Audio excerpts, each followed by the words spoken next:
धाम एवं नंदीश्वर कॉलोनी टीकम सकल देंगा मध्य समाज टीकम की ओर से कोटि से नमन छुल्लत जी के चरणों में इच्छा में। श्री आजकल नंदीश्वर कॉलोनी में दो घटनाएं आत्महत्या के प्रकरण सामने आए हैं।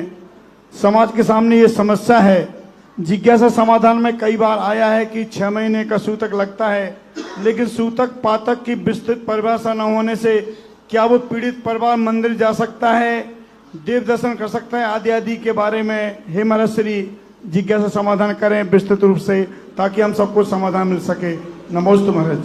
सूतक शब्द जो है बहुत प्राचीन शब्द है। 2000 वर्ष पहले पूज्यवर यतिवृषभ आचार्य महाराज ने त्रिलोक परिणति में, 10वीं शताब्दी में पूज्यवर नेमीचंद महाराज ने त्रिलोकसार में, और पहली शताब्दी में पूज्यवर भट्टिकेर आचार्य महाराज ने मूलाचार के अंदर सूतक शब्द का प्रयोग किया। लेकिन सूतक शब्द की जो व्याख्याएं हैं, डिटेल है, वो समय समय पर द्रव्य क्षेत्र काल भाव के अनुसार परिवर्तनशील रही हैं,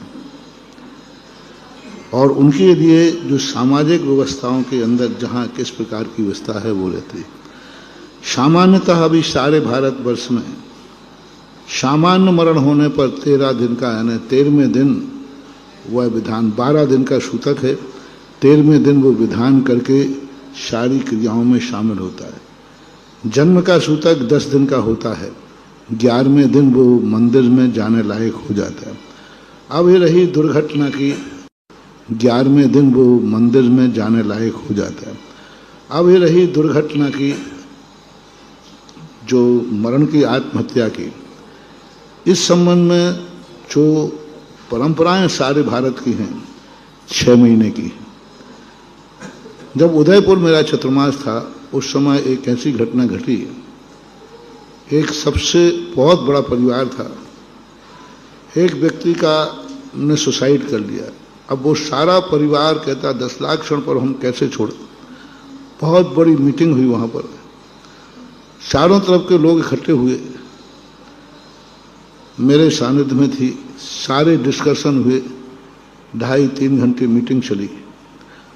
उस मीटिंग में ये सारा शास्त्र के आधार पर निर्णय लिया गया, सब आलम्बन लेकर के सब प्रमाण रखे गए, जहां से जो मिला सामाजिक विचार रखे गए कि जो एक चूल्हे पर रोटी खाते हैं और जिनका व्यापार एक है और उसी पीढ़ी में है, मतलब सगा भाई, सगा पिता, सगा माँ, सगे हैं, तो उनको सबको 6 महीने का सूतक लगना चाहिए।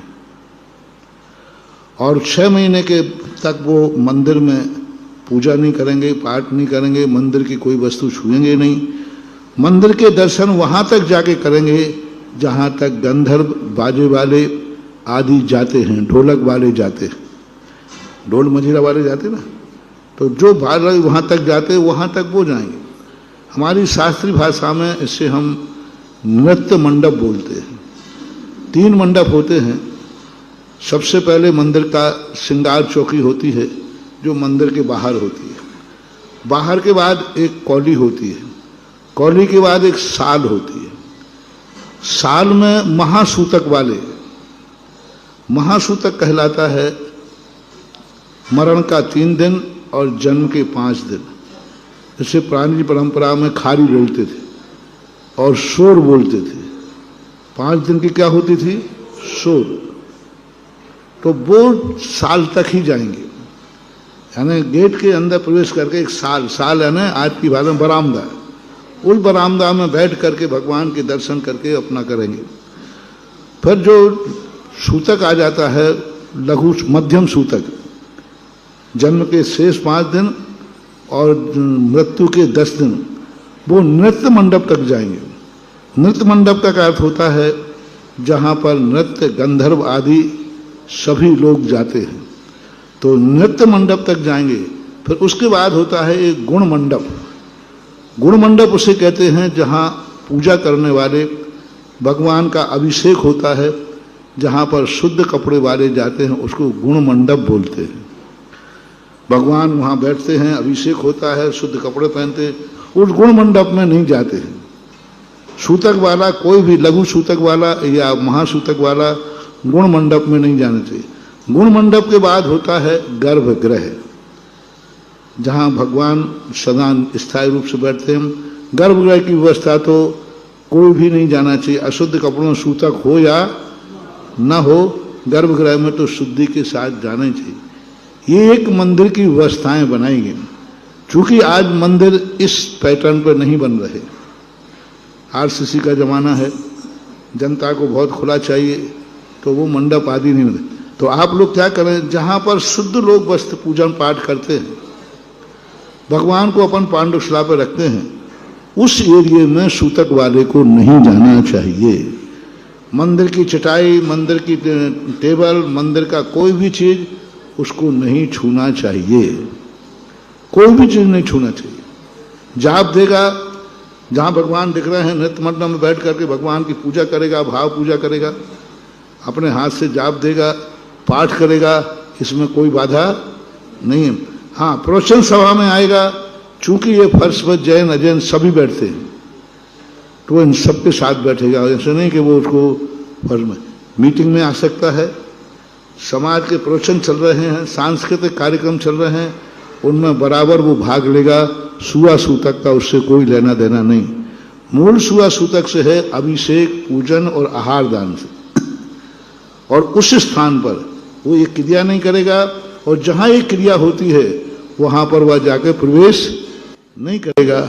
ये समीचीन व्यवस्था सारे भारत के लिए दी गई है, सबको इसी व्यवस्था में। जो उनके चाचा ताऊ हैं, जो अलग हो चुके हैं, व्यापार भी अलग है और रोटी चूल्हा भी अलग है, और वही एक वंश रूप नहीं है, मतलब एक पीढ़ी नहीं है, तो उनके लिए 13 दिन का ही सूतक लगेगा। यानी एक चूल्हा एक व्यापार में, चाहे वो 7 पीढ़ी के क्यों ना हो, यदि एक चूल्हे पर रोटी खाते हो, व्यापार इकट्ठा है, तो 7 पीढ़ियों के लिए 6 महीने का सूतक लगेगा। और सगा भाई भी है, चाचा भाई है ना, चाचा चाचा जो मरा है उसका चाचा ताऊ जो हैं, ये यदि अलग हो गए हैं, व्यापार अलग हो गया है, तो उनको 13 दिन का ही सूतक लगेगा। जो मात्र सगा भाई है, सगा पिता है, सगी माँ है, तो इन सब के लिए 6 महीने का सूतक लगता है। ये विस्तार से आप समझना चाहिए।